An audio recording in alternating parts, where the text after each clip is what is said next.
Hey, welcome to Guitar Knobs, the guitars, gear, noise, and nonsense podcast, hosted today by these knobs. Tony Dudzik, Pick Guardian. Jared Brandon down in Nashville. Hey, everybody, it's me, Todd Novak. Welcome to the Guitar Knobs podcast. We're thrilled to death that you are listening to our show. We got Jared riding side saddle with Tony. It is a crowded saddle, let me tell you that. Yeah, that poor horse. Hey, ba-ding, bang. Jinx. And we are joined this evening by our good friend. Who are you, good friend guest?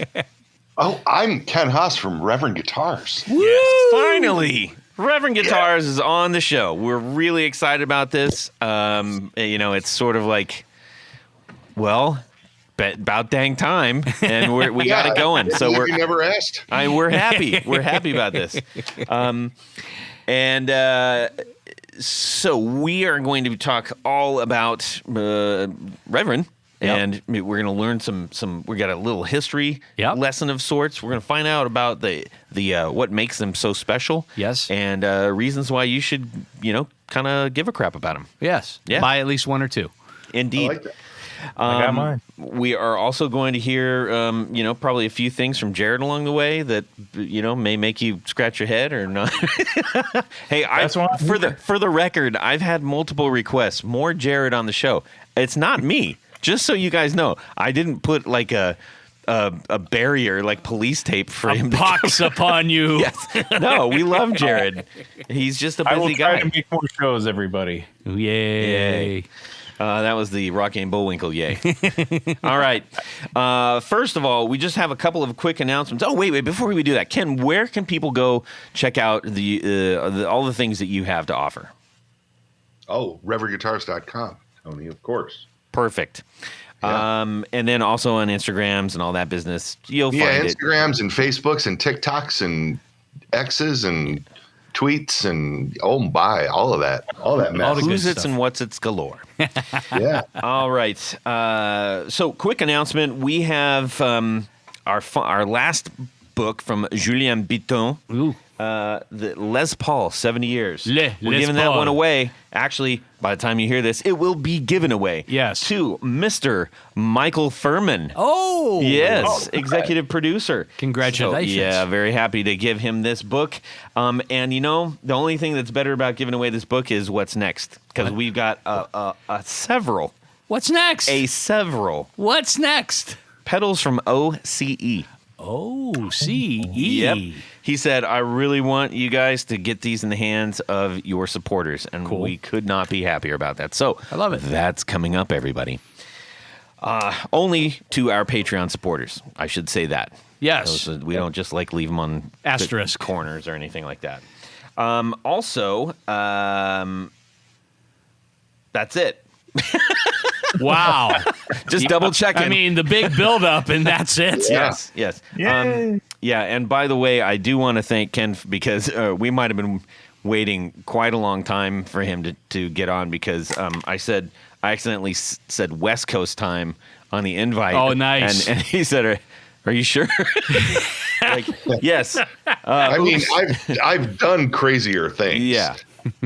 I mean, I would have come on at 10:30 at night here if that's what you have been looking for. Sure. But, Well, we appreciate the flexibility, Yes. but it was unnecessary. Anyhow, we are going to dig into what's going on in our music worlds this week, ladies and gentlemen, starting off with the lovely and probably sunburnt in some areas, Tanya Bolonsky, to tell us what's going on in his music world. That's right. I am sunburnt in some places. All right. Would you like to know where? Nope.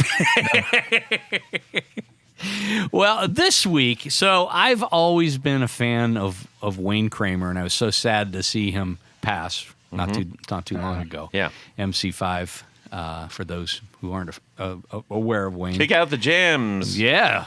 Yes. And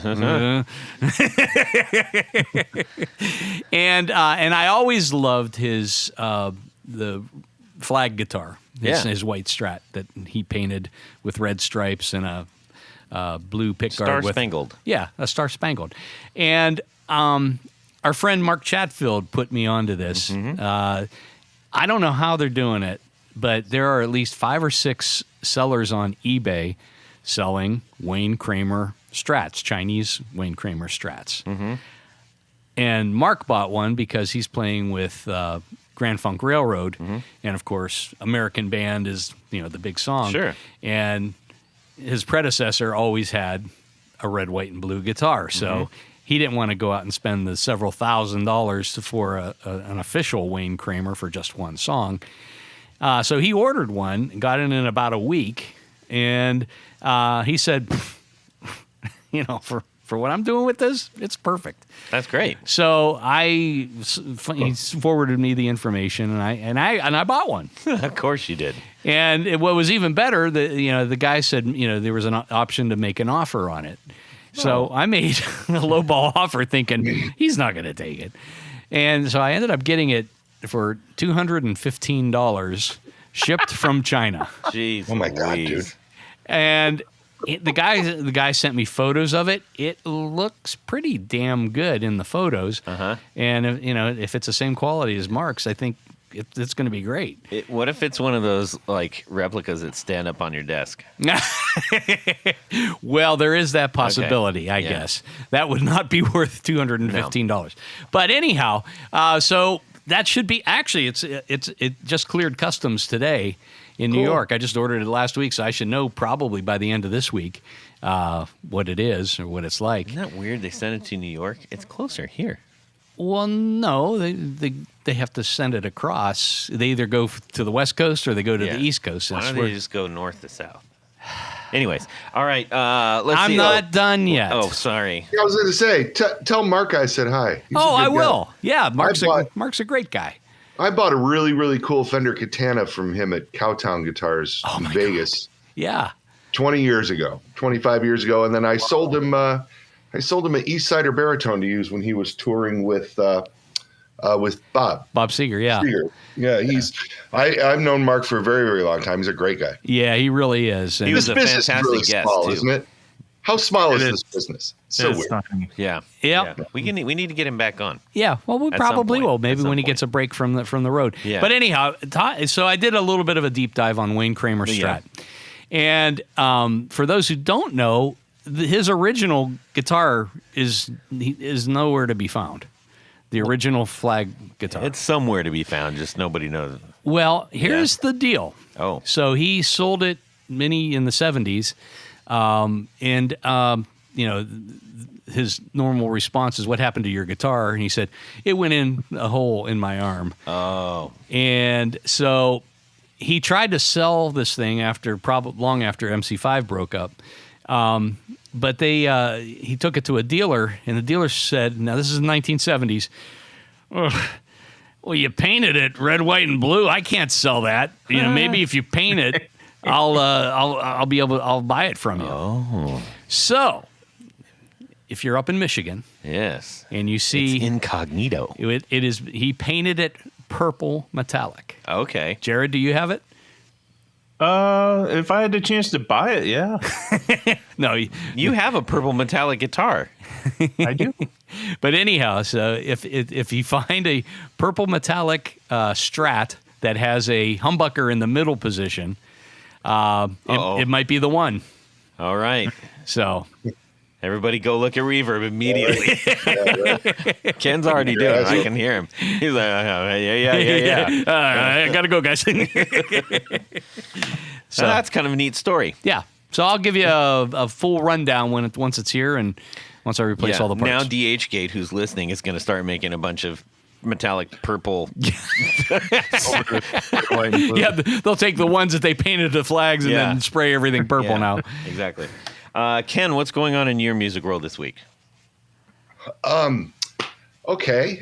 Very, very topical. I sat and watched the Nickelback documentary Saturday because everybody keeps talking about it on the internet, and I've never been a fan, but I like the rockumentary as a genre thing, and the things that I was reading about it from my friends were very much spot on. Like, yeah, I mean, I'm still not gonna buy a record, and I'm still gonna change the station or plug my ears when it comes around. But God, they are the nicest dudes I mean, really just especially the way they come off in the documentary. And of course they're Canadians, and most Canadians are nice. And they're very polite people.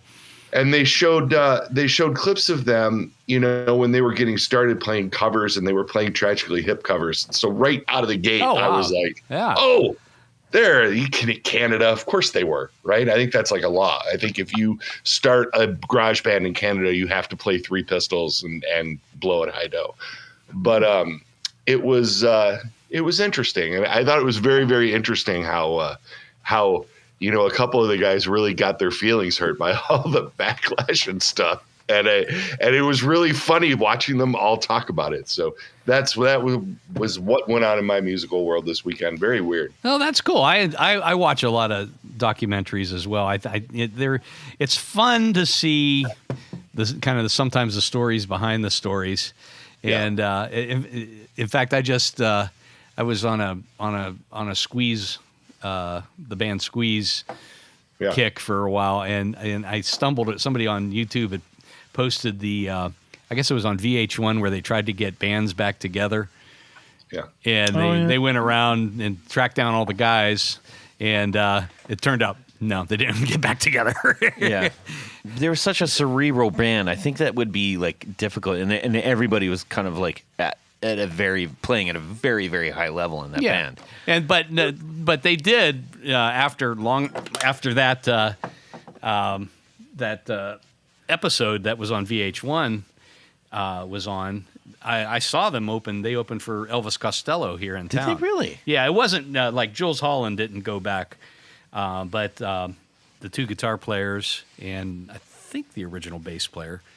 And maybe the drummer. Maybe not the drummer, because the drummer plays with Jules in his orchestra. So right. But it was, So it was more like a hug than a squeeze. Hey. Is that how this is going to be? Yeah, yes. Welcome to my world. Wow. I'm usually the one who's shaming.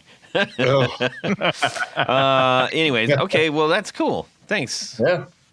How about you, Jared?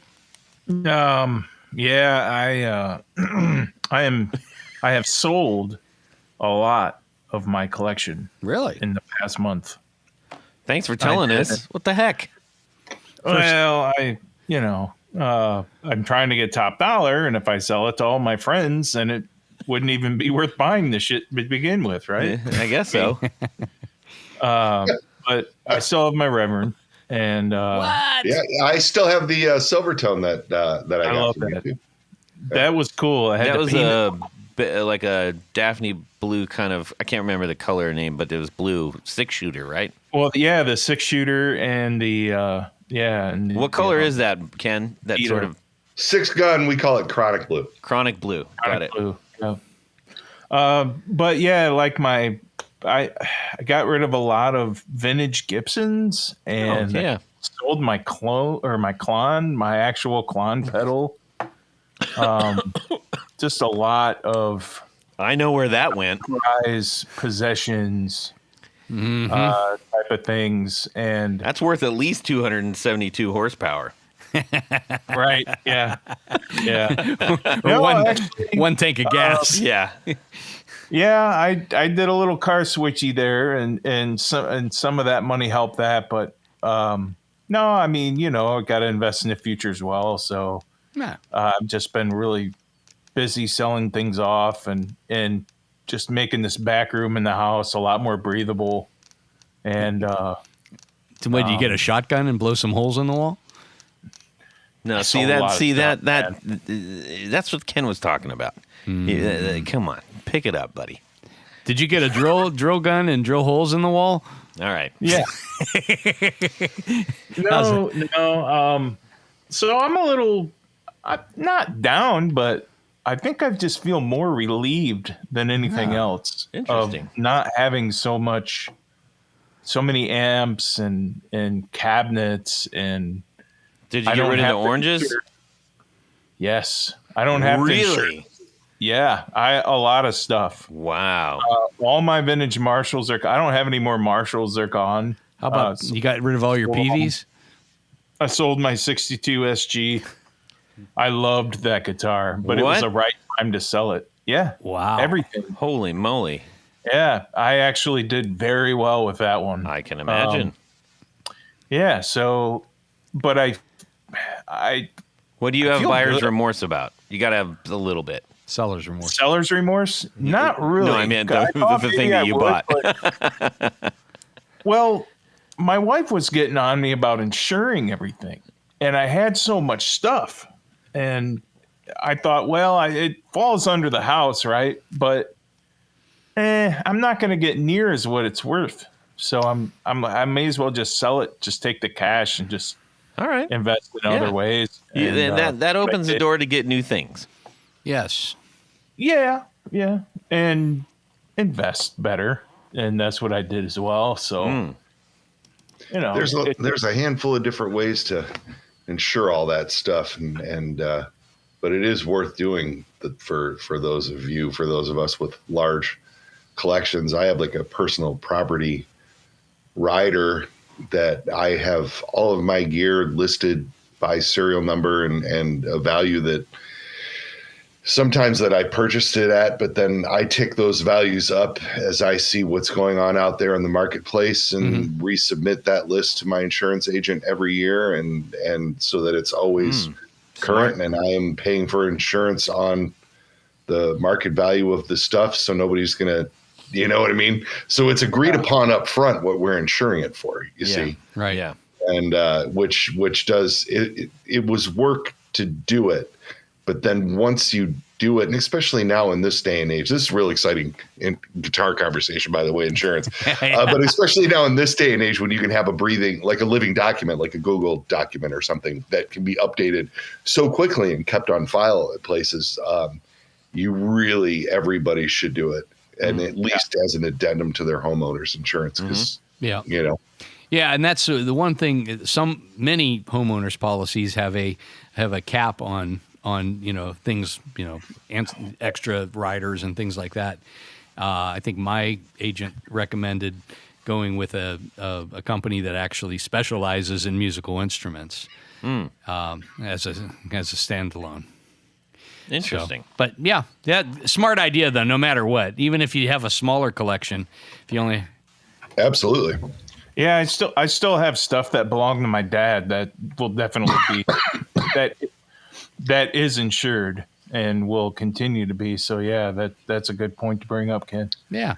But other than that, I got two new really cool things from my boss at Gibson. He I think they went to a show, or I think they met Les Paul's neighbor, and I got it. And this is really crazy.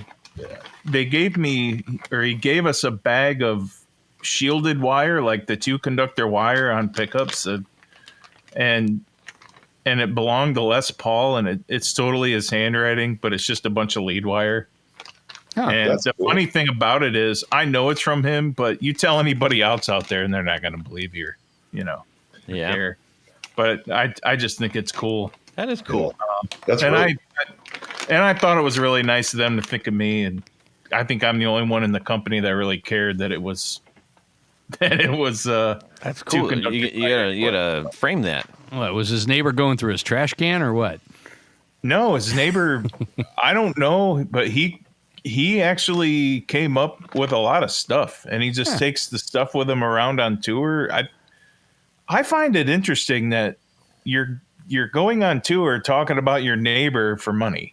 I mean, well, I don't know. I'm probably taking this out of context, so I apologize. I'm not trying to offend anybody, but that's kind of what I got, what I was told. Huh. I didn't meet the fella. Yeah. Probably a nice guy, but Yeah, I got a bag of pickups too, but there was one Gibson humbucker from the 80s, and it's like an unusual Gibson pickup from that era that came from his estate, but it's really not a big deal. And then, interesting enough, like 6 or 7 Strat pickups, and one was a Seymour Duncan, so I thought that was funny too. Yes. That came from his, like, Funny's a word. Yeah. Well, unexpected. It's unexpected to get from Les Paul. Yeah. I mean, he was a guitar guy. He had That's downright questionable. different kinds of guitars anyway. So Cool. Yes. What about you, Todd? What's going on in your musical world this week? Well, I got a delivery that yielded two completely different goodies. One was the LPB3 from Electro Harmonics, which we just had on the show last week.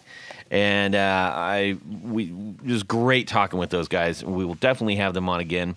And I was eagerly awaiting this because I'm sort of exploring with a couple ideas with some other pedals, and I thought this would be just the thing to use with that. So ordered that, and then also got the Footloose Effects, for lack of a better term, the Cactus pedal that I just did an unboxing for just recently, and that is it is a throaty, a tight high in the throat throaty.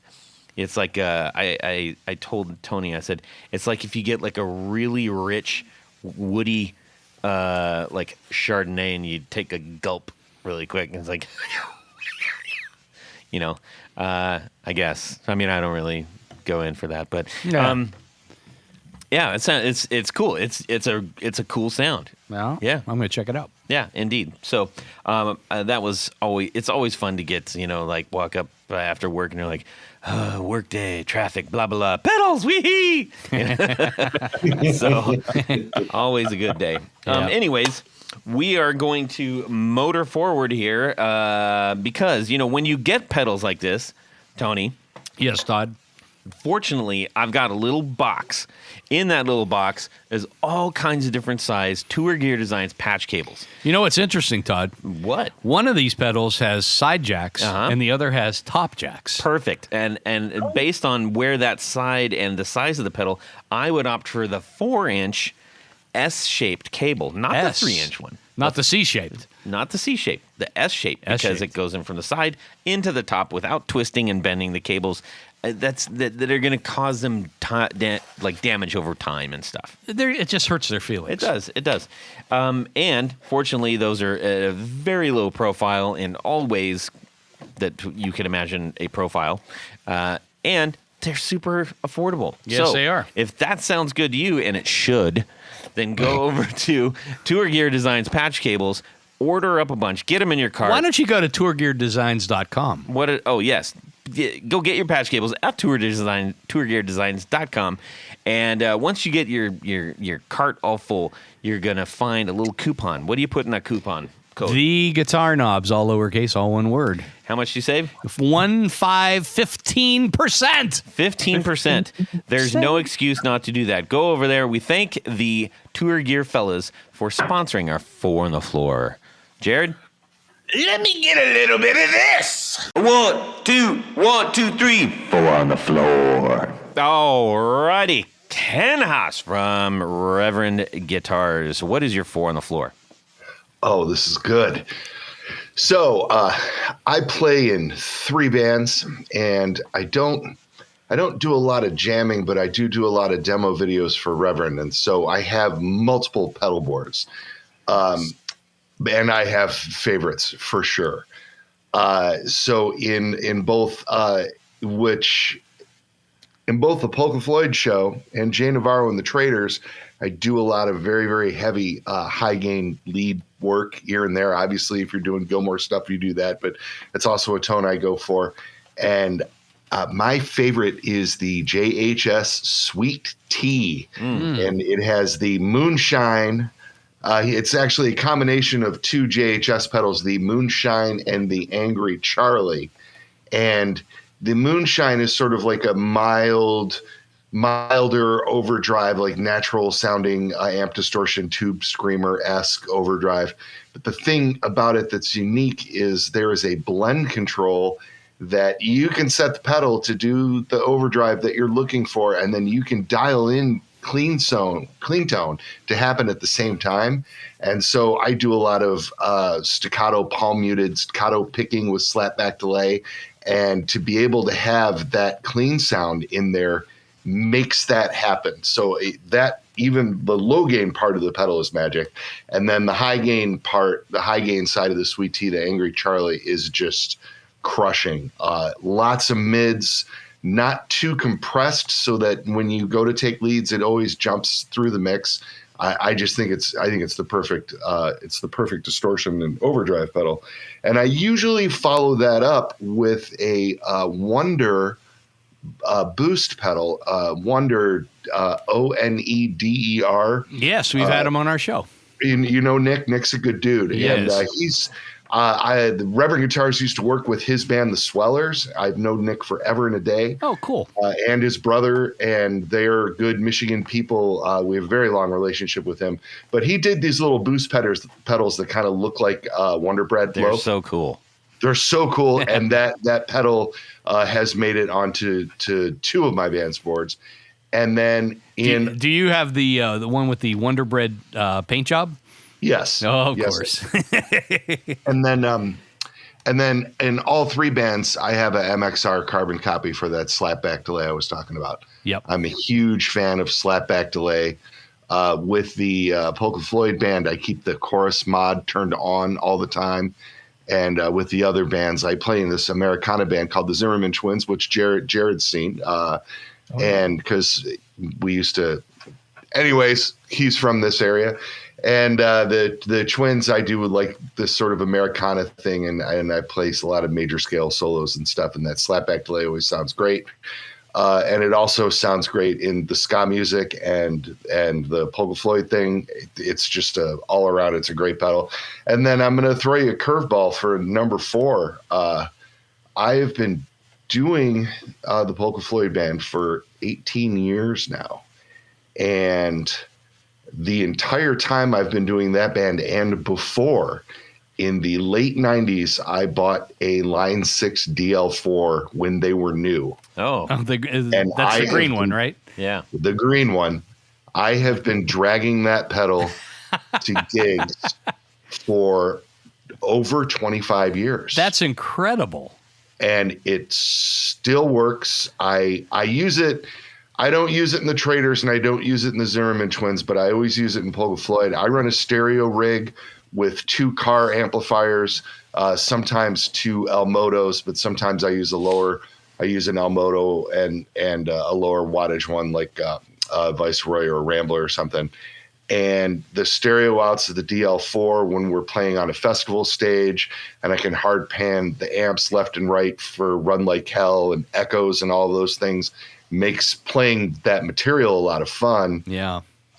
And my drummer in that band is just like, he's such a human metronome that I've got like 3 settings for like the another brick in the wall stuff. The Run Like Hell thing has a little flange on it, and the echoes thing is this really sort of long tail thing, and those are in the 3 memory slots.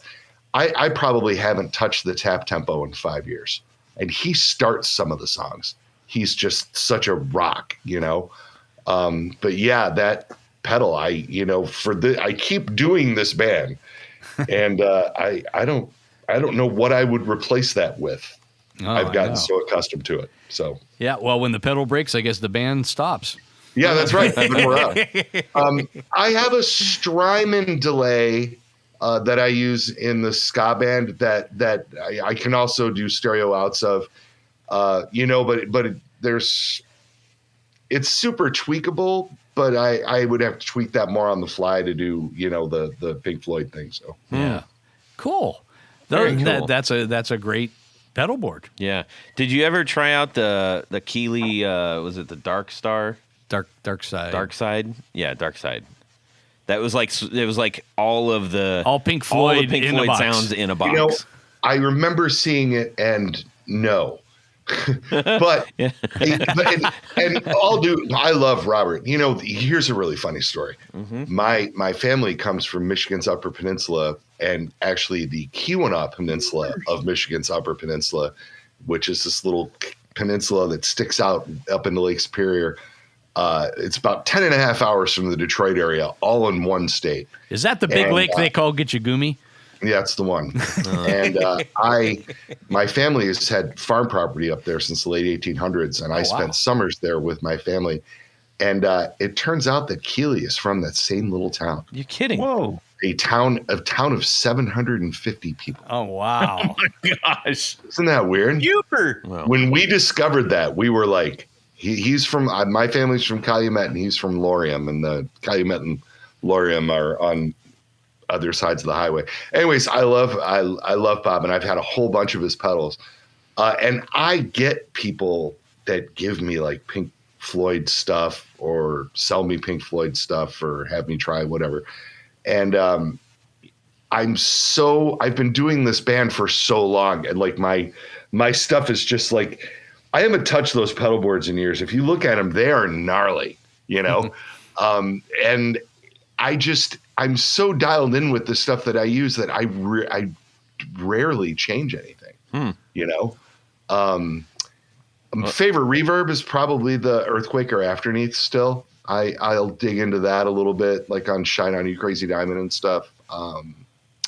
But I'm pretty set in my ways when it comes to that. You know how it is. If you're in a band and you're used to doing something a certain way, you know, I found this tone that works with this band, and I'm sticking with it. Yeah.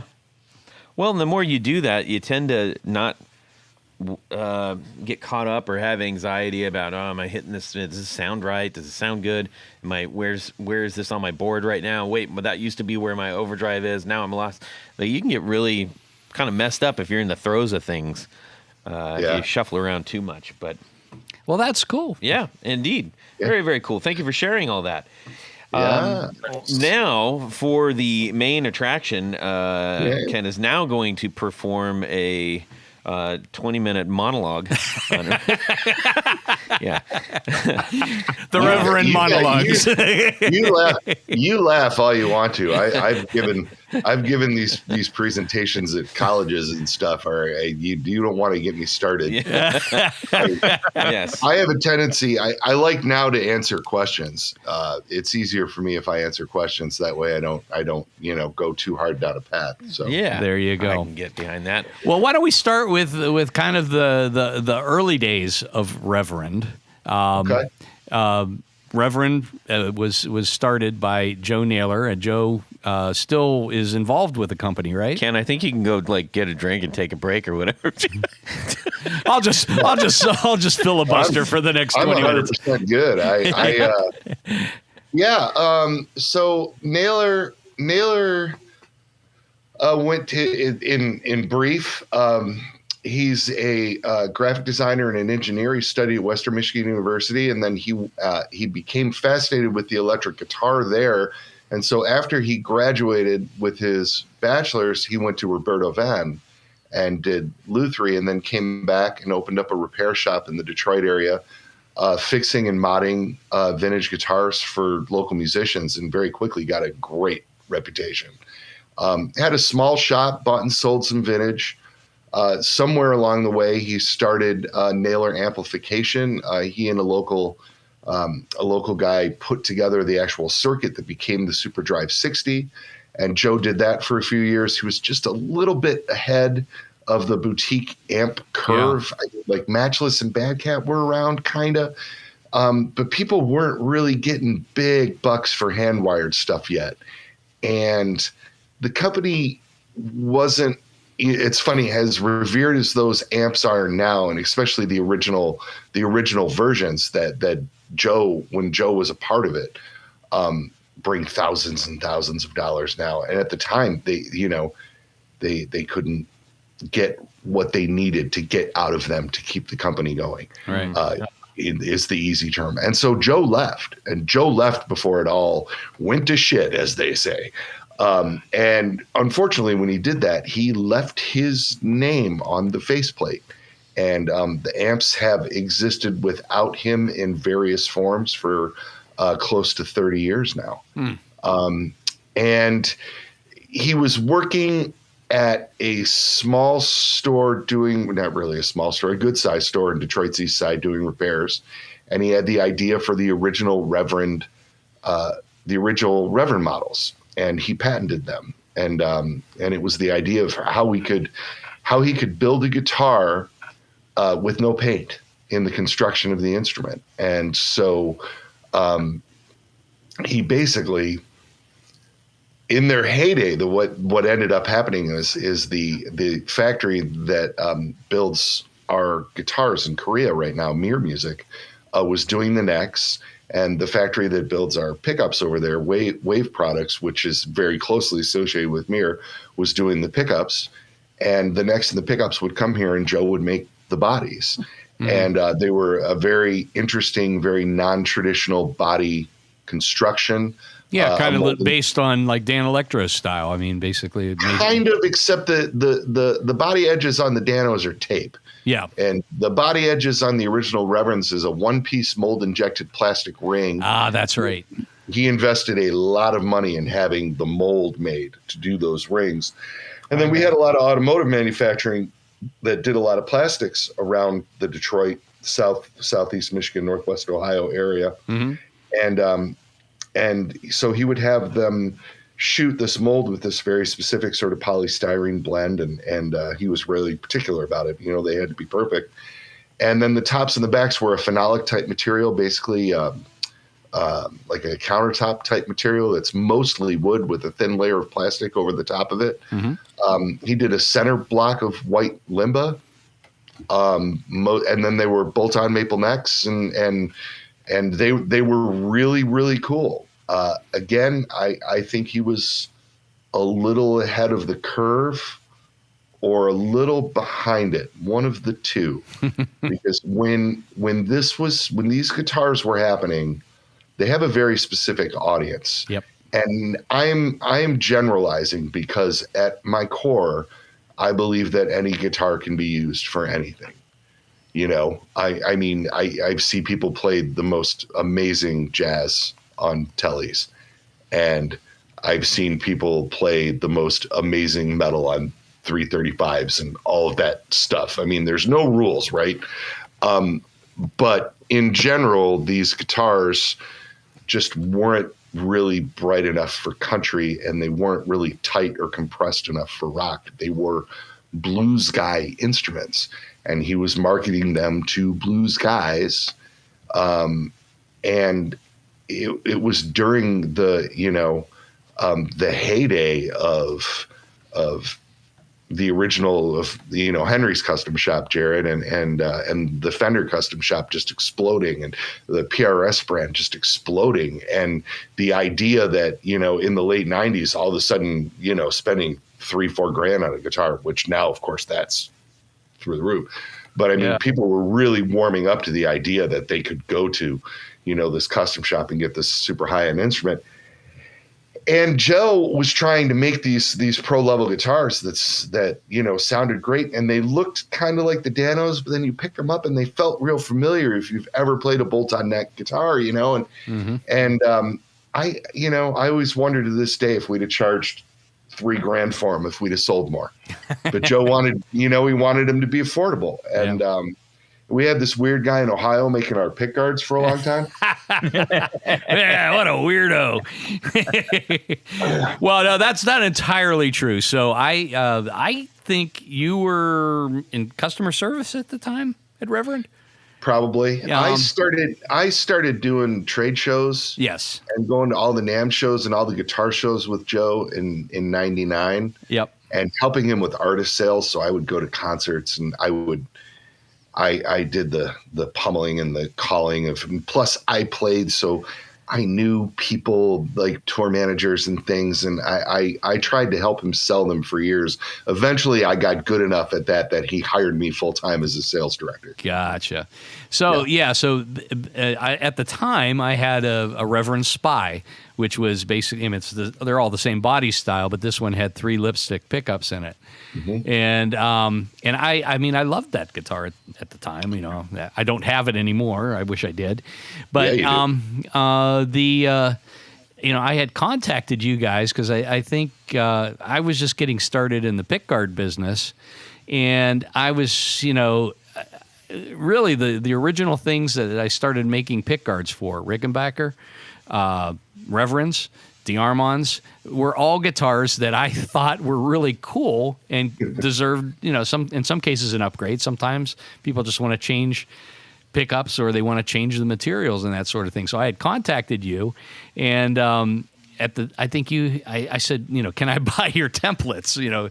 Being new in the business, and I think you wrote back, said, no, well, we can't sell you the templates, but we've got all some back stock of guards and stuff if you want to buy those. So I ended up buying, I think, just about every model from you, and I in fact still have all of those in my Reverend bin, and I popped all the models up on my website, and it's funny because as soon as you put something like that up, before you know it, you've got 10, 12, 50 orders of things coming in, and so that was, I gives a lot of credit to you for my early start too, of trying to create a successful business.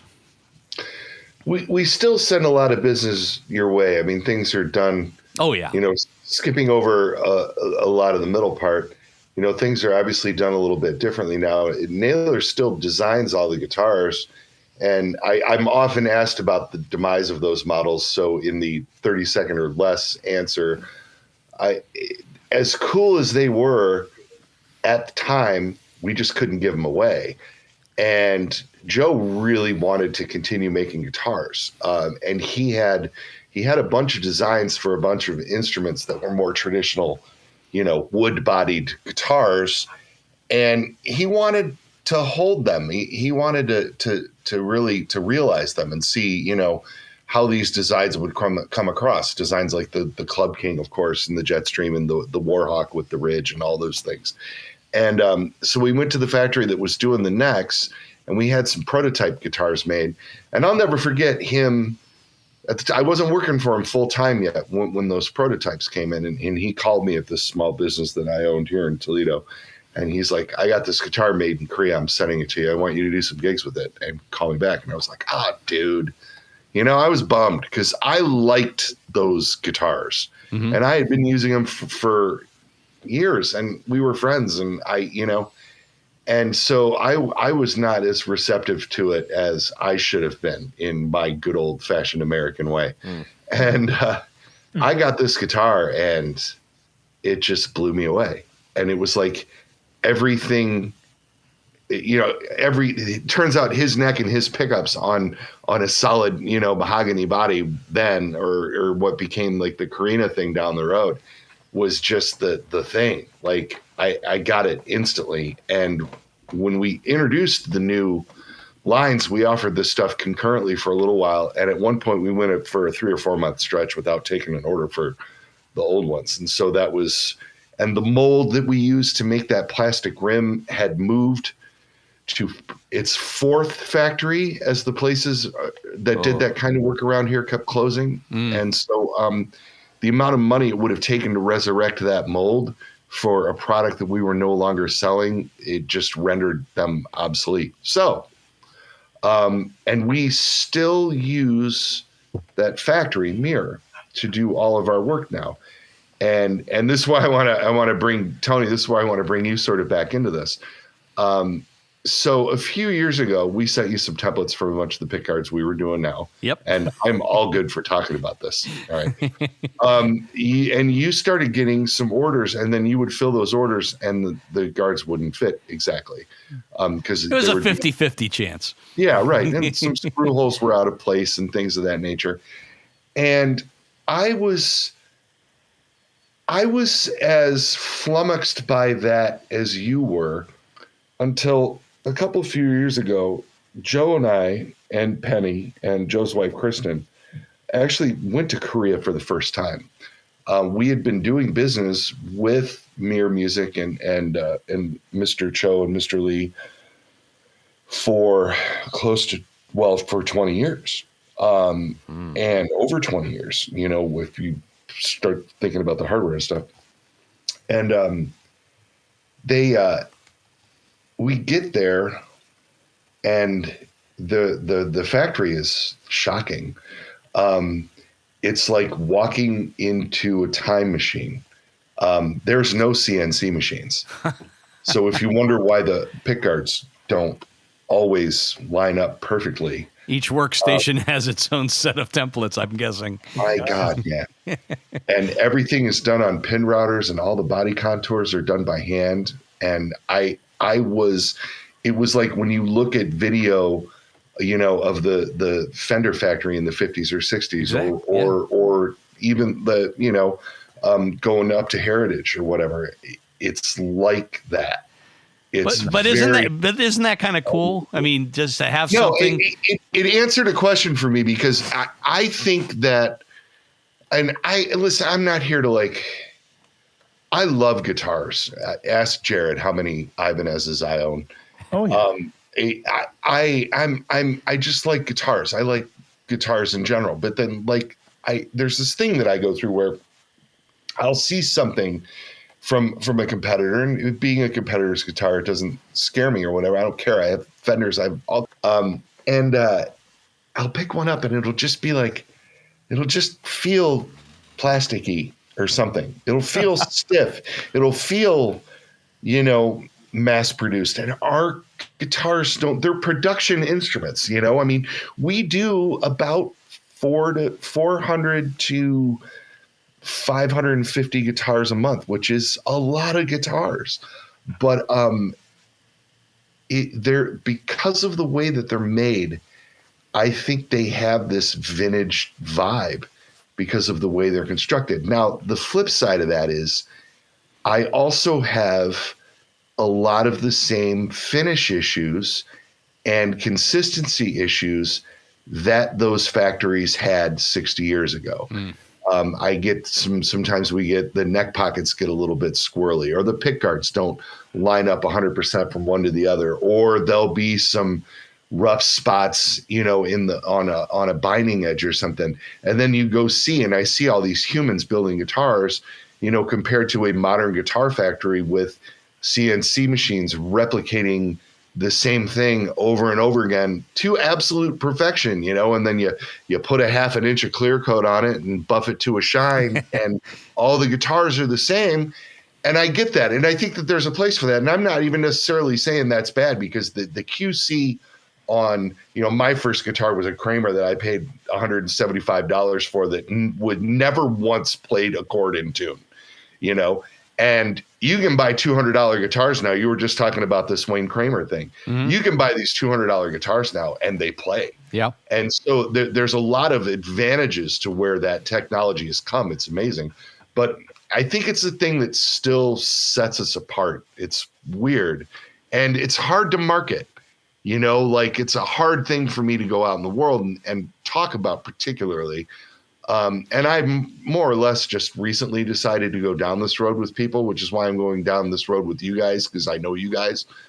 I feel like I feel like the factory's days are kind of numbered to a certain extent. More and more manufacturing is moving out of Korea as Korea's youth is not in. The average employee of the factory worker is 55, 60 years old. Wow. And he's having a hard time replacing people. And these are people that have been building guitars for their whole lives, And so we are at this moment tapping into something that I believe is really special, and that I mean, who knows? I could be wrong. They could go another 20 years over there. What do I know? But it is definitely unique in the industry, and very unique in the import industry. I mean, there's a lot of people making guitars by hand.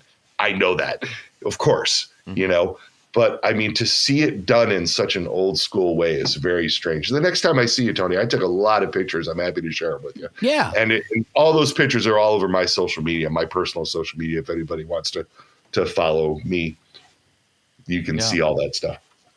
Well, that's cool. I mean, yeah. And I mean, at first I said, oh, this is terrible that, Reverend is going from USA models and now they're import models. But the first time I picked up one of the early import models, I mean, I was super impressed. I mean, much like, the PRS models, when they shifted over to Korean manufacturing on their, the SE line, those guitars are really well made and play well.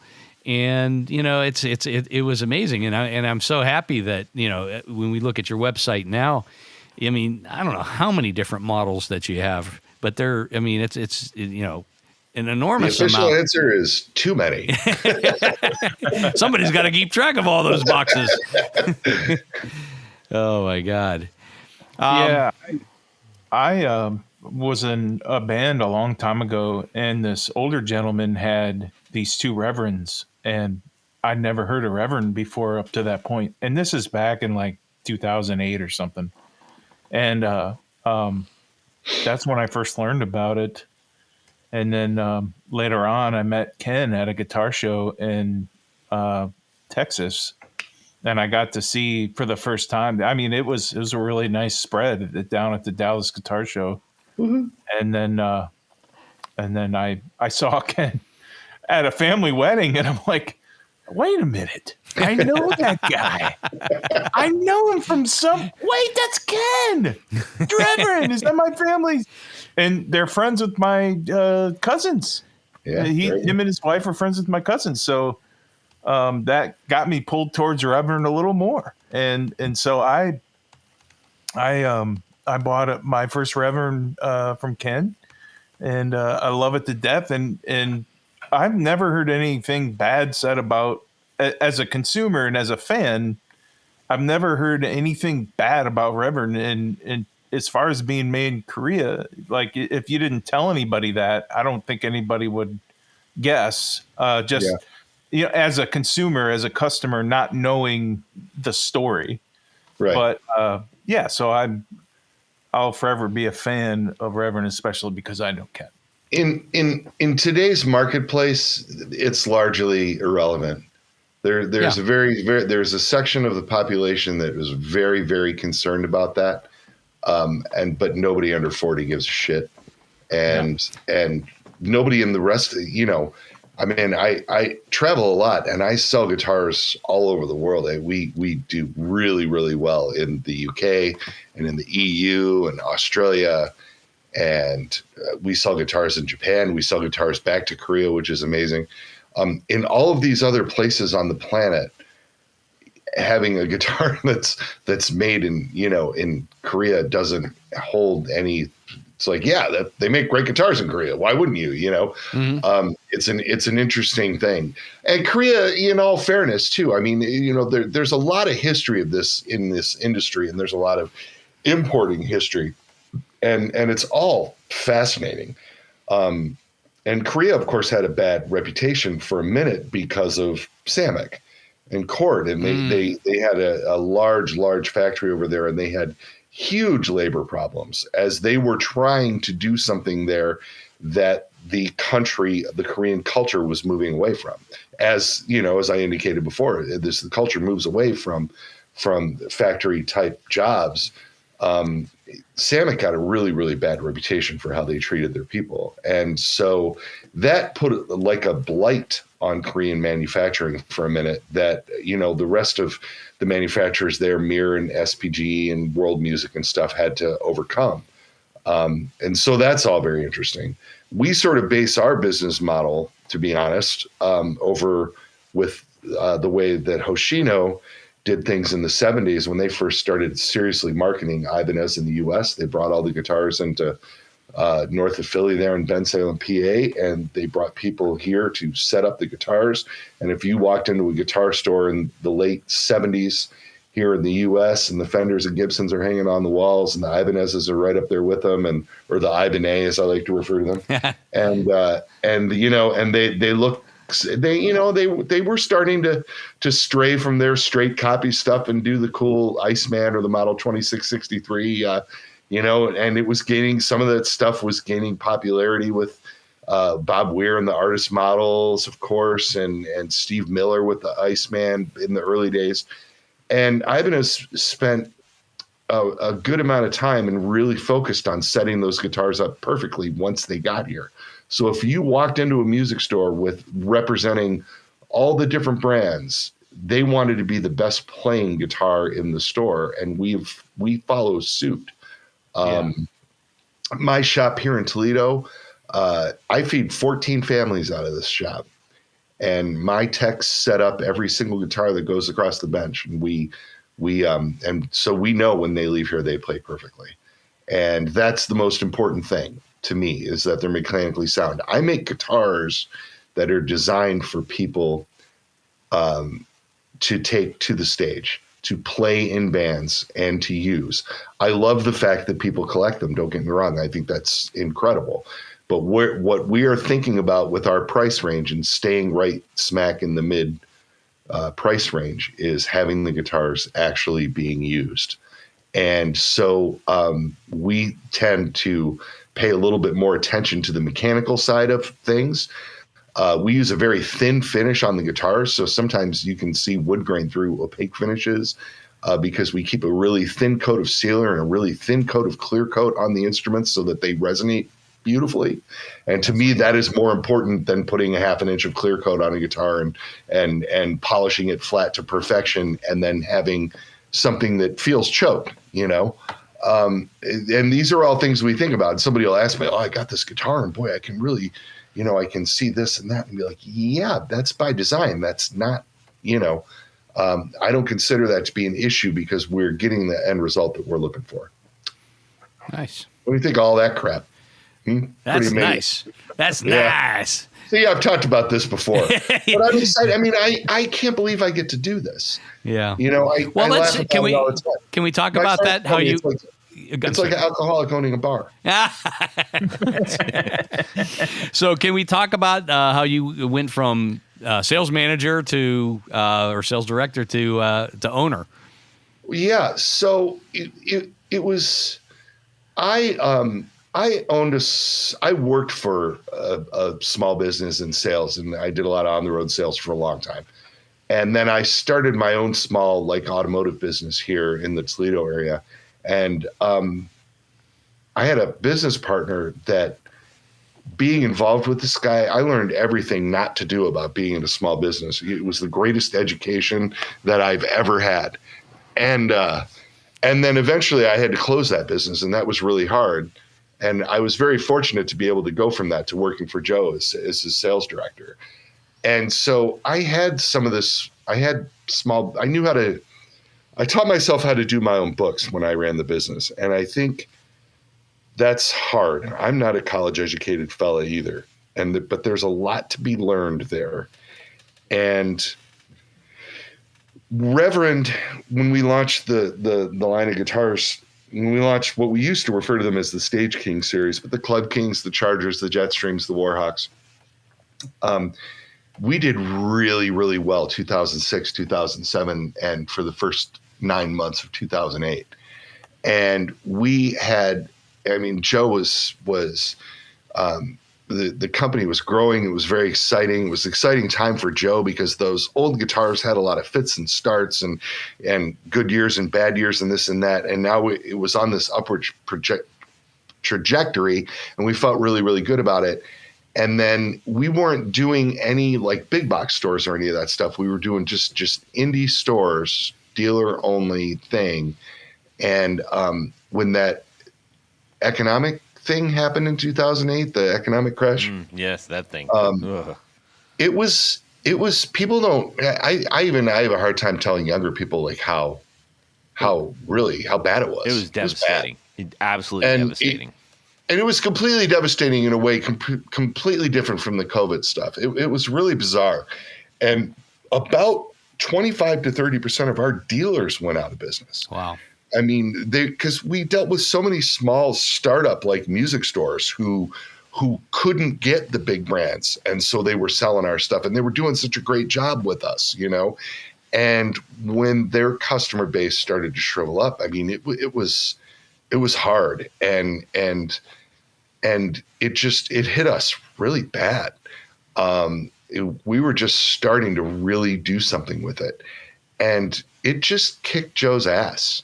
And I think Joe didn't necessarily want to be a boss or an accountant or a warehouse manager or all of these things that were thrown on him. Joe is a guitar designer, And it's what he does, and he is brilliant at it. I mean, he is arguably one of the best alive today at creating new designs. And he's everything else that went on in the building just distracted him from that. And he got really sick of it and decided that he wanted out. And he was looking around, for places to go or whatever, and trying to get somebody to come in. And eventually, my wife, Penny, who owns the company with me, we figured out a way to make him an offer that would not only, help him, get through a business transition, but also include lifetime employment and a percentage of what we do in perpetuity. So basically the only thing that happened was the checkbook went from his desk to mine. Mm-hmm. Eventually we relocated to a smaller facility, and we started over again in January of 2010. And once Joe got out from underneath of business ownership, he started doing what I consider to be the best work, the best design work of his life. I mean, it started with the bass line coming back out, the whole line of Pete Anderson East Sider guitars, and then the Rick Vito, like the first really deco Rick Vito, was the first thing that was like, okay, wait, there's no rules, And then from there, it just started to really go. And I have a very unique relationship with Joe, in that I was friends with him before I went to work for him, and me working for him didn't ruin the friendship. And now him working for me doesn't ruin the friendship. We view this company like, there's things that I bring to the table. My wife does advertising and social marketing. There's things that she brings to the table. And then there's the things that Joe brings to the table. And the three of us need each other to make this thing work. And we are so lucky that we all found each other and that we're able to do it. And it's really exciting and really cool. There you go. It's like such a great, this is going to sound sappy, but it's a really great American success story.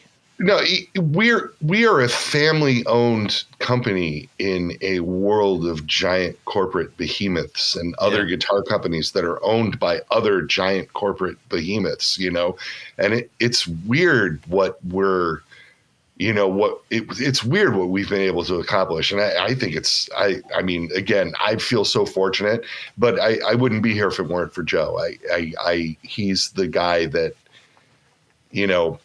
we were alluding before we started the interview. We were talking a little bit about the signature model thing and how many artists that we have for a company that's our size. Mm-hmm. But we do something really unique with our signature artists in that Joe works with them to design a guitar that they actually want to play and perform with live, as opposed to just modding something that we're already doing. Mm-hmm. And it can start from anywhere, which is how we've ended up with the Art Deco Rick Vito stuff, and what we do with Billy Corgan and Reeves Cabrels, with the Space Hawk 2 things, and what we're doing with Greg Koch, which is amazing. And then to this really big thing that's coming out later this year that I am just over the moon about. Mm. And Mike Watt, even on the bass end of things, it took us many, many years to get that instrument perfect. But the concept is that if we get it right, then the artist is going to want to perform with it night after night. And then that artist's fans, when they go to buy the guitar, they're not buying a guitar they're not going to buy a bass that's like the one Mike's playing. Yeah, it's not just a paint They're job. buying a bass that they could interchange with the one that Mike is playing, and Mike wouldn't know. Yeah. And it's really a cool way to kind of look at this stuff, How does that come about? Like with the artist, do you guys seek out someone out that you are particularly interested in, or do they come to you? How does that work? Boy, every story is different. Watt, I'm a huge fan and have been since I was 12. And we knew Mike through Naylor, had a great relationship with Ron Ashton from the Stooges, from Naylor amps. And then Ron always played Ron really liked Joe. And so when Joe started doing guitars, he was one of our first endorsers at Reverend. And then when they did the Stooges reunion thing, Watt was involved in that. And I would see Mike backstage and always talk to him. And I probably saw his band Firehose maybe 25 times between 87 and 92. And he's the kind of guy that remembers everybody that he's ever talked to in every club and every gig he's ever played. He is a very interesting human being. Wow. And he remembered me from that, you know, and he called me, it's the Detroit San Pedro connection. Look at you. And I was so blown away by it. And I told him, I'm like, you know, we do this thing and I'd love to make a bass for you. And he said, well, Brother Ken, I kind of do my own thing. I have my own thing. And I go, yeah, I've watched for years as your own thing changes and develops as you look for that thing, you know. I want to build that. I want a shot at that. You know, I want to make the guitar that I explained everything that I just said to you, sure. Mike. And he looked at me, he's like, you know, everybody is asked to put my name on their bass, but nobody is ever actually asked to make my bass like you just did. And then it took us forever to get it right. And if you hear him tell the story, he tells this story so funny because he's like, yeah, you know, every year Joe and Ken would come to a gig and they'd have some bass and it would be kind of cool.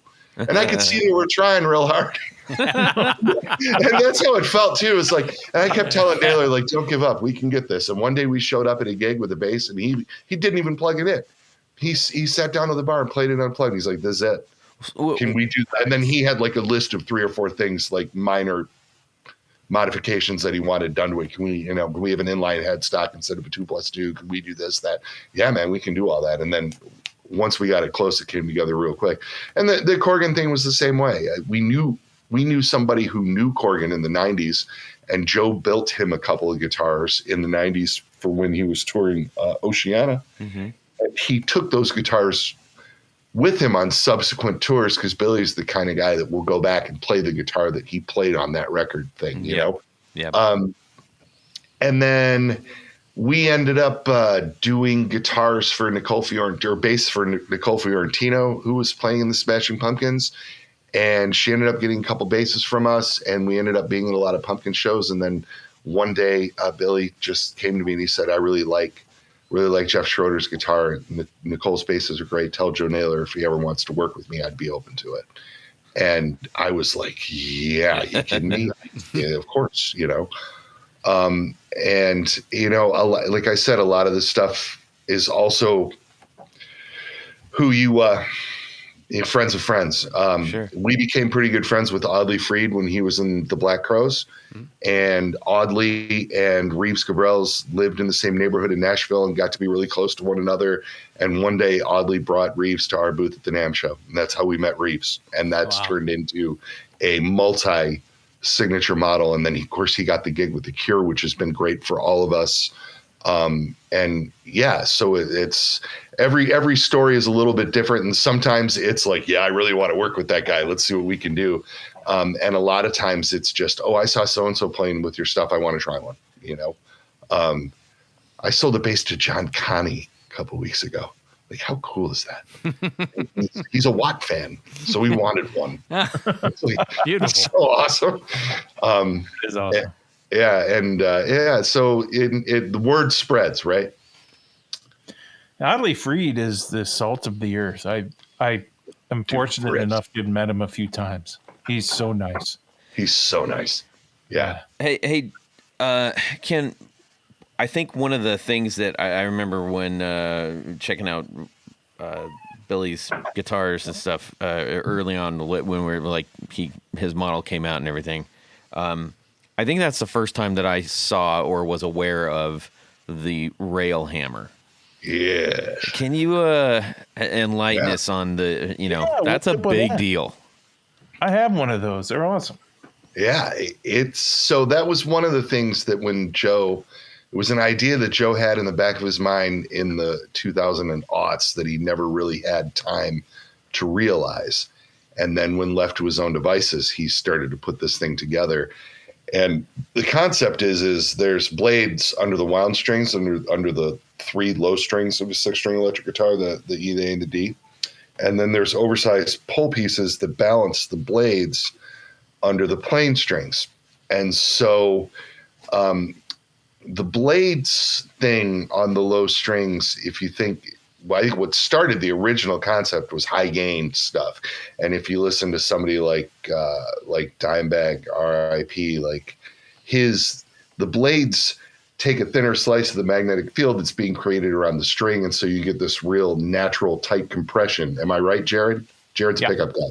Yeah. So you get this compression right out of the gate. And when you're palm muting stuff, you get that really percussive, really thick sound, and it's great. But then those blades continuing under the high strings do the same thing. So it starts to get very, very bright, very shrill.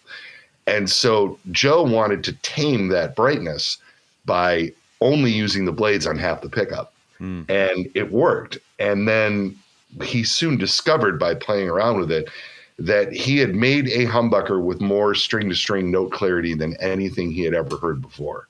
And we could, by changing magnets and winding and things, he could play with it and offer a lot of different variations. They sound incredible for jazz. In a neck position, they never get like farty or muddy on the bottom end, and stay very sweet and chimey on the top end. And then furthermore, then getting onto Corgan, we make a line of Railhammer pickups that we call hum cutters, where we leave both coils intact under the full-size humbucker cover, but we remove the blade from one of the coils and the pole pieces from the other coil. And so you're still noise canceling completely, but you're taking an even thinner slice of that magnetic field around the string, and we can mimic the sound of like a really good P90 and make it very hot with those hum cutter pickups. And we do a thing called the Heavy 90, which is my favorite pickup. And the Billy Corgan Z1 pickup is based on that as well. It just, for high gain stuff, and again, you have this clarity thing. A lot of our artists like them. We do models with Reeves Gabrels, Bob Balch from Fu Manchu, Billy Corgan, Kyle Shutt from The Sword. And then we have a whole array of Railhammer models for other things. It's tough, and not unlike the original Reverends. Even when you have something that works so well but looks different, guitar guys go, "Oh, that's weird. I like that." Yeah, because the guitar guys, like a lot of us hear with our eyes. I do it too. Sure. You know, I mean, I'm guilty of it. I know. I understand. Yeah. And so it was a hard sell at first, but people, I mean, enough popular musicians have taken to them that it's become something that is really that's really taken on sort of a life of its own. I've had a very difficult time marketing them to OEMs, especially the bigger Reverend gets. Initially, Joe ran that business on his own, and he was the pickups are made by this Wave Products company that makes all the pickups for Reverend. We put them in retail packaging here, but that way we can get them OEM in the guitars easily. And he was having the pickups basically delivered to his home and putting them in boxes in his garage. And when the company got to a certain point, Joe just didn't want to do that anymore. And who can blame him, you know? And at that point, we already had things going with Reeves and Billy. And it was like, okay, I couldn't be holden to somebody when I had so many of my artists interested in them. So I brought Railhammer into the fold of my company, and then I tried to run it as a completely separate thing, and I still do. It's a separate web page. It has its own. I have Railhammer dealers that aren't Reverend dealers, but because they become so associated with the Reverend brand and with Reverend signature artists, I'm having a hard time getting other OEMs to do it. I had an artist, one of my Railhammer artists, went on to do an ESP signature, and they wouldn't put him in the guitar. Like, they made her use EMGs. I thought it was bizarre. Yeah. How do you tell an artist what to use? But that's not my business. That's somebody else's business, you know?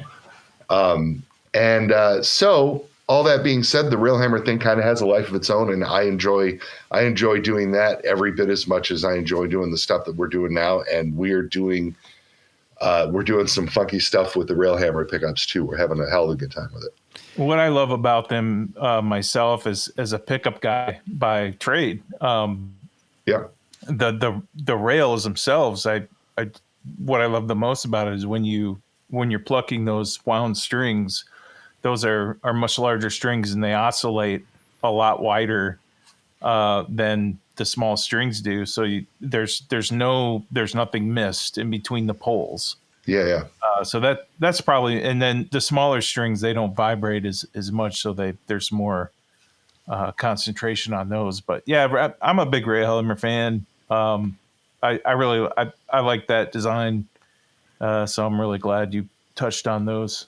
It was a tough thing from a manufacturing standpoint. The bobbins are custom, and obviously the covers are custom. So, not unlike the pedal thing, if you dig into the pedal world, you'll see that there's a couple of companies that are making all the cases that everybody's putting their pedals in, which is fine. I mean, it should be that way, right? And it allows people to be creative in the areas where it matters. Mm-hmm. And there's a lot of people winding pickups, and you can buy parts and wind your own pickups. When it comes to the Railhammer thing, we had to mold the bobbins. We had to mold the blades. Are the size of them makes them a custom piece. The covers are custom pieces. So we really had some stuff to get over, which is I get asked a lot about doing 7-string models and 8-string models, and we've tossed that around a little bit. But that is a whole other, like, we're a small company, man. It's 3 more molds. And everything that we do, it's upfront money. Yeah, we have to invest in that, and just when I was getting ready to do 7-string stuff, everybody started slanting their pickups everywhere. Hey, Jared? and in that is the marketplace where I would sell those. And so then it just got really difficult. And since then, I haven't been asked in a little while about that stuff. And I currently don't have any plans to go down that road. But it would certainly work. It's just that the shapes and sizes of pickups are all over the place at the moment. So, well, speaking of plans, you guys obviously have no shortage of great ideas. Can you give us any pixie dust of what's going on in the future? Semi-hollows are coming down the road for us again. Joe's got a lot of ideas. So mostly what we do now with the semi-hollow guitars is they're routed from the top. I mean, there are solid body guitars that are routed from the top, and either maple or spruce put on them as a flat top. Joe has some ideas for some carved top guitars that are great. And if you guys were paying attention a couple months ago, we launched a version of our roundhouse in a carved top and a new version of our manta ray, like an offset manta ray with a carved maple top. And they're beautiful guitars. And we went through this whole thing with another manufacturer in Korea called SPG that was doing all of the Guild and Hofner stuff. And we were really excited to have these guitars made. And then and they were doing some of those Vox guitars. It was really interesting. When Vox had the proprietary pickups and stuff, they were making all those at this factory in Korea. It was a really cool place. And when Yamaha got bought by, or when Guild got bought by Yamaha, and not the other way around, this factory lost all that Guild production and they decided to close, which was a real pisser because we were like ramping up to do a bunch of different models there.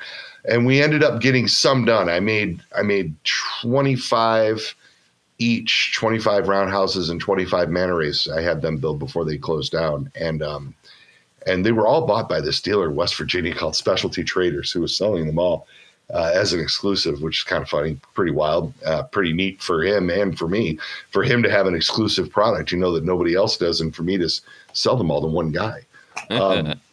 It was, right. And the guitars are just great. And we're going to be riffing on that. Okay. We have some ideas down the road for that and for some of our other models to sort of follow suit. So I'm really excited about that. And then there's new signature things coming. There's a new signature thing coming with Greg that also involves Fishman that is really cool. That's not too far off. And then we are bringing on a major signature artist before the end of the year with 3 different versions of his model. And it is unlike anything that we have ever done in the past. And it's funny, the guitar has some features that are decidedly unreverend. But the artist is such a good fit for us that it if we guess, will you cough twice? Pulls those things into it.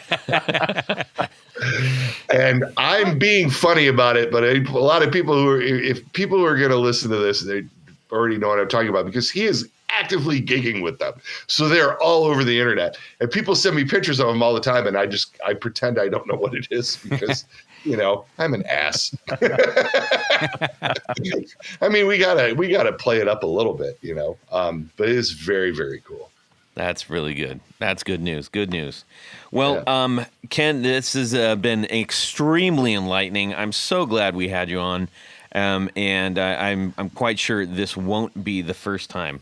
But I would be remiss if I didn't tell your audience that you are going to be on my show Friday, August 2nd at 11 in the morning, which is a live show. That's right. Yep. And I think Tony's doing that. Tony's doing that. Yeah. Yes. Can I? No. Jared wants to come. Jared, probably not a good idea. Jared, but I would love to have you on because we do live from the Circle I Ranch every Friday.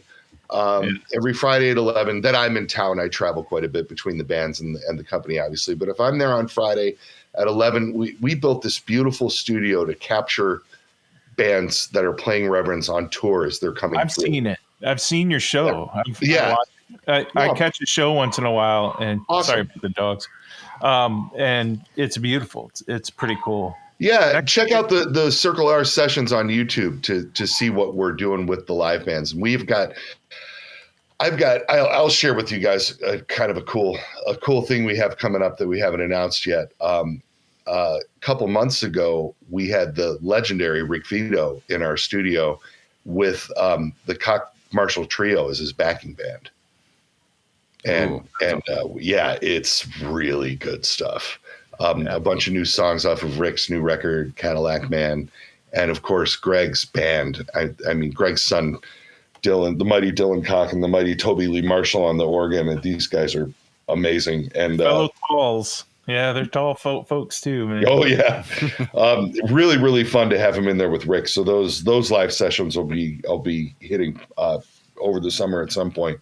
And then, Tony's going to be in on Friday. I believe that's August 2nd because it's the weekend of Earthquaker Day out in Akron. So I think I'm just going to ride back with you after we do the show. Okay, no problem. And I'll drop you off on 76. It works for me. And so we could take some. And then Jared, you're welcome to be on the show at any time. Thanks. I don't know if your boss will make you sign a release or something, but. You are welcome to join me. If I'm not, that I will still absolutely stop by, visit, absolutely. At a penny. I love it there. We'll go to the one of the best coffee shops in Toledo, which is right across the street from the shop there. Yeah. Perfect. And Tony Pacos. Yep. Tony, you're gonna love that coffee shop. I've been to that. I stopped for gas at that coffee shop. And if by coffee shop you mean Speedway. Yes. Yeah. You got me on that when I was up there the first time. That was great. Yeah. Well, speaking of Speedway and coffee shops and heck, whatever else, we have got a little segment called Would You Rather? Ah, there it is. Ah, the golden velvet fog. Would You Rather's gang is back. Yes. I sang it well. The velvet corduroy. I got a really good would you rather for you guys this week, and Perfect. it comes from one of our new executive producers, Nice. Michael Davenport. Welcome to the family. Yes. Would you rather? You know what? I got to start this out right, guys. You're walking down the street, and That's as far as you got. Clearly. Right? You got a gig coming up, and you're at the gig. And so let me ask you this. Would you rather a string break in mid-solo on your tremolo guitar? That's got a, obviously, tremolo, a floating tremolo, let me be more specific, leaving everything woefully out of tune. So you're playing a solo, and you're wailing away and everything like that. You break a string, it just takes everything out of tune with a floating tremolo. It's awful. Or would you rather, in your in-ear monitors, would you rather them die, leaving you isolated on a silent stage with nothing but the distant drums on the bass's fingering, so to speak, to keep you on track? So you've got in-ear monitors. They're probably ISO, so you can't hear anything else. They die, and you have to keep them in. You can't cheat. There's no stage volume. No stage volume. That's right. No stage volume. All right. So, That's gross. So which awful atrocity would you rather happen to yourself? All right. Tanya Bolonsky is going to kick us off first. Then we're going to go to Jared, and then Ken, and then myself. Well, I've been often accused of playing out of tune anyhow, so I think I'm going to go with the broken string in the middle of the solo and just make more of a mess of things. Okay. That's fair me. Fair play. Jared? Yeah, definitely gonna, side with Tony Bolonsky on that. I could deal with that because you stay on the same string and you just bend everything. And then you hope for the best. Yeah, just like B.B. King. Hey, how about Ken? I would rather do just about anything than play with in-ear monitors and no amps on the stage. So I'm also going to have to side with you guys. And then you just push the bar down a little bit and keep playing. Yeah. It'll be fine. Yeah. Well, that bar's where I pick up. And I'm gonna do the same thing. I would not want to be on the stage with no stage volume. Oh my Even gosh, if it's bad. That'd be brutal. Well, you'd hear the drums. That's all you'd hear. Yeah, and I think I could play along with the drums. I don't think that would be a really big concern. A lot of the bands that I work with, that's what we're bringing bands into our studio, and they say once you do it, you never go back. That's what I hear. Yeah, that's crazy. That's awesome. All right. Yeah. Well, that was still it's a good one. It's a thoughtful one from our you think. New friend Michael Davenport, all the way in the UK. Oh, is he from Uck? He's from Uck. Yes, yes. Anyways, so thank you. And speaking of him, yes, he is part of this big group. Yes, that you are going to talk about right now. The big fanciful group. Yes. Well, that's right, Todd. At this point of the show, there's a special group of people we love to thank. These are our executive producers. That's right. Yeah. Now, an executive producer helps make this show possible. How do you become one? Head over to patreon.com/the Guitar Knobs. Check out a couple different levels in which you can participate and become a friend, a hero, an all-around nice person for the podcast. Indeed.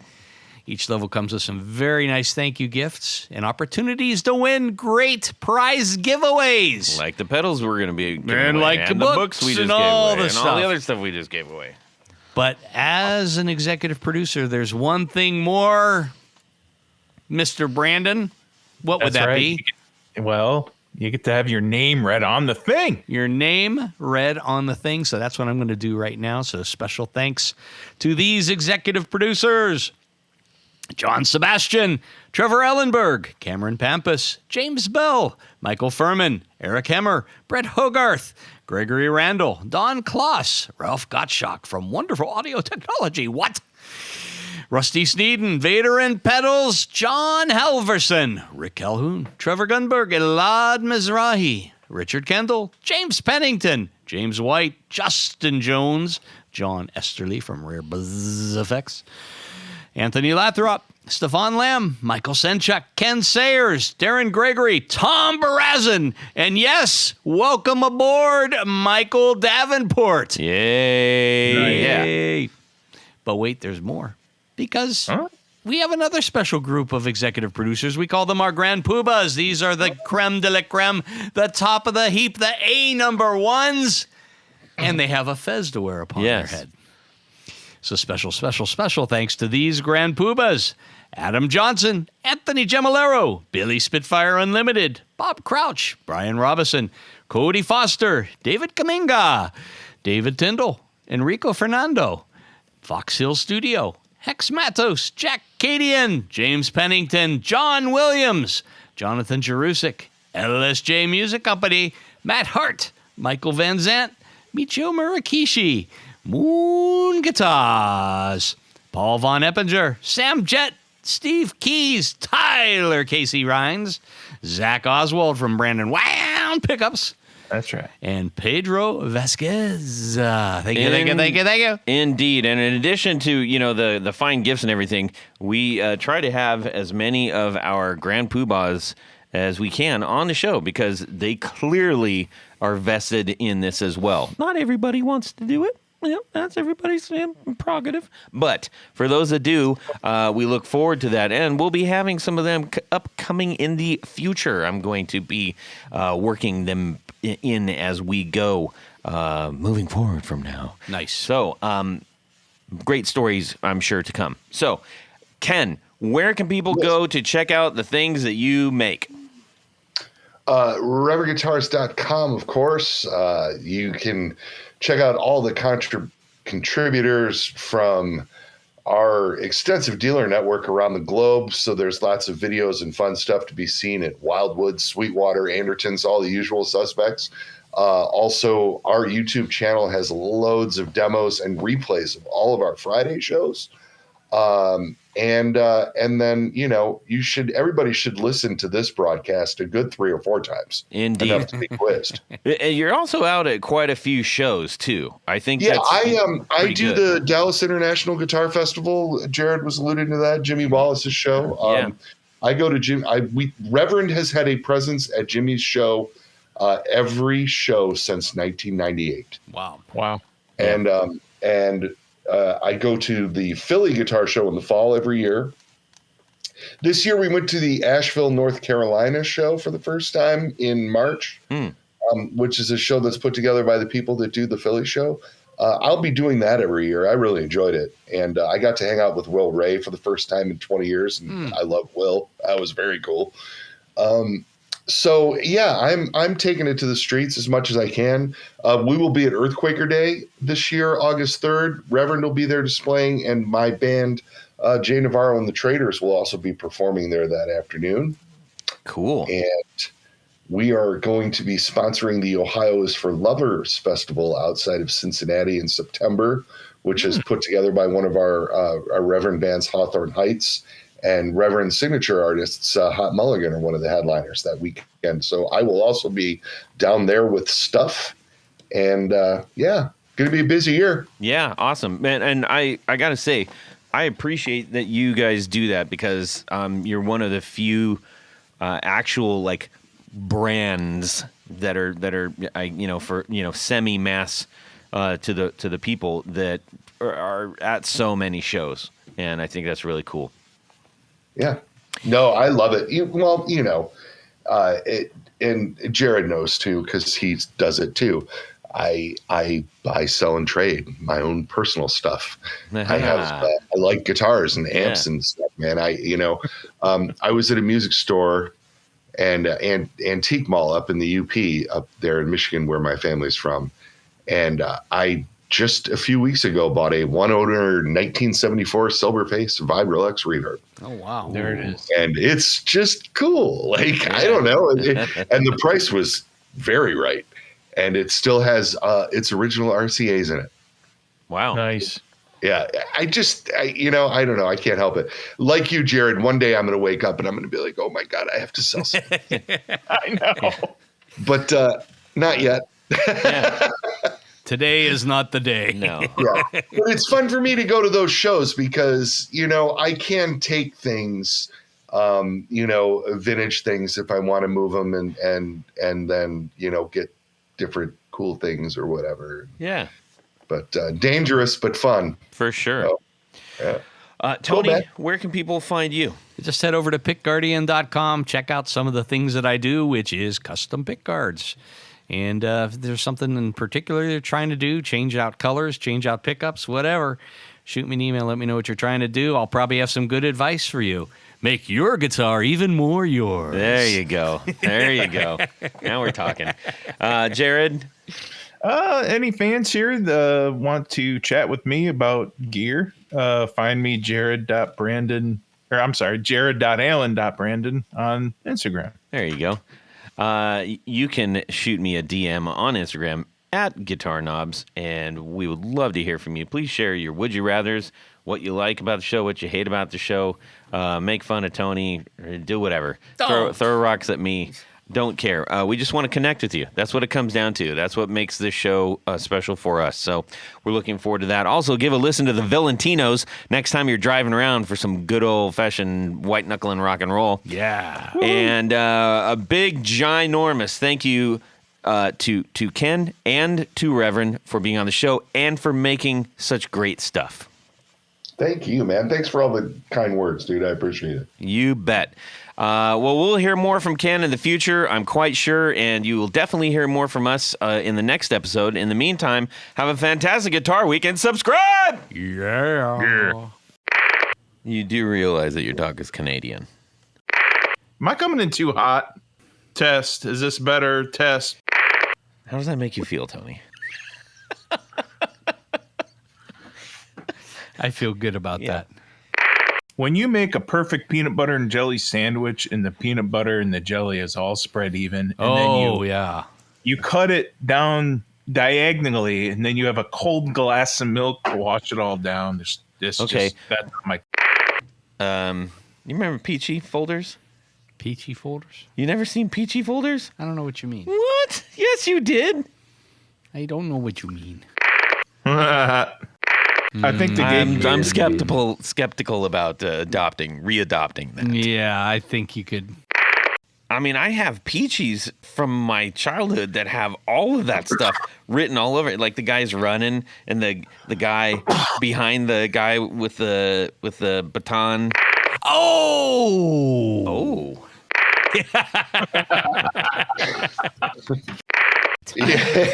Not funny. Yeah.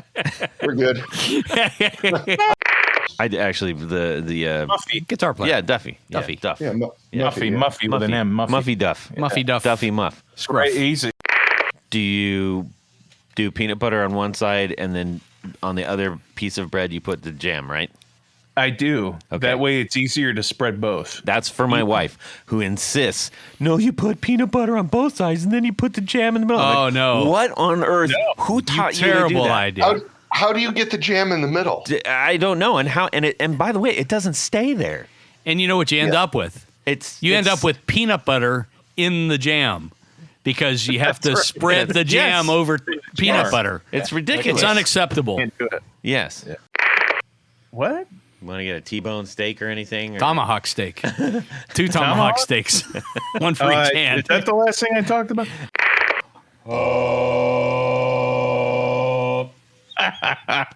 Pumpernickel.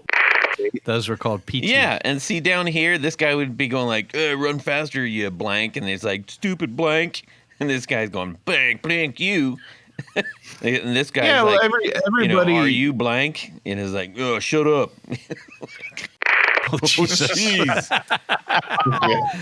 She puts the toilet paper over on the bottom, too. Oh, no. Well, if you look at the patent design, I know. it's over the top. It's over. Yep. All these things, these are simple things. Simple things. All right, guys, let's get rolling. Here we go. Yep. And away we go. Well, that's it for these knobs. Please visit our Patreon page at patreon.com/ facebook.com/theguitarknobs. Visit our website at theguitarknobs.com for all of our past episodes, 4 on the Floor blog, and other good stuff. You can connect with us on social too at our Facebook page and share your gear and stories on our Facebook group. Also, be sure to check out our Instagram at Guitar Knobs. Catch you next time.